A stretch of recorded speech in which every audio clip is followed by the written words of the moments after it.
குவைத்தில் பார்த்தீங்களா, தீ விபத்தில் எவ்வளோ பேர் இறந்துட்டாங்க. தகப்பனுங்க எத்தனையோ பேர் அப்படியே பிள்ளைகள் எனக்கு குடும்பங்களை தனாதையை விட்டுட்டு அவங்க போயிட்டாங்க.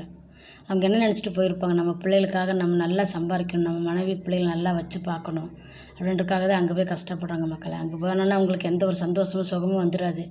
இங்கிறது ஃப்ளைட்டு ஏற மட்டும் சந்தோஷமாக இருக்கும். ஃப்ளைட்டு விட்டு இறங்கியாச்சு, நம்ம இடத்துக்கு போயாச்சுன்னா மறுபடியும் எப்போ போய் அந்த குடும்பத்தை சந்திப்போன்ற அந்த ஒரு ஏக்கத்திலே தான் மக்களை வாழ முடியுங்க. ஏன்னா நான் இருந்திருக்கிறதுனால எனக்கு தெரியும். அந்த மாதிரி இருக்கிறதுனால கிடைக்கிறத சாப்பிட்டுட்டு இருக்கிறத அவன் என்ன வேலை சொன்னாலும் நம்ம செஞ்சு தான் ஆகணும். என்ன வேலை செஞ்சாலும் நம்ம செஞ்சு அந்த சாப்பாடை நம்ம சாப்பிட்டுட்டு சாப்பாட்டுக்கு எந்த குறையும் இருக்காது. மற்றபடி வேலைகளை ரொம்ப கடினமாக வாங்குவாங்க. வேலை செஞ்சு டைமிங் கிடையாது. அந்த அளவுக்கு தான் மக்கள் அங்கெல்லாம் கஷ்டப்பட்டு வராங்க. இன்றைக்கி அது எல்லா உசுருங்களையும் இழந்துட்டாங்க.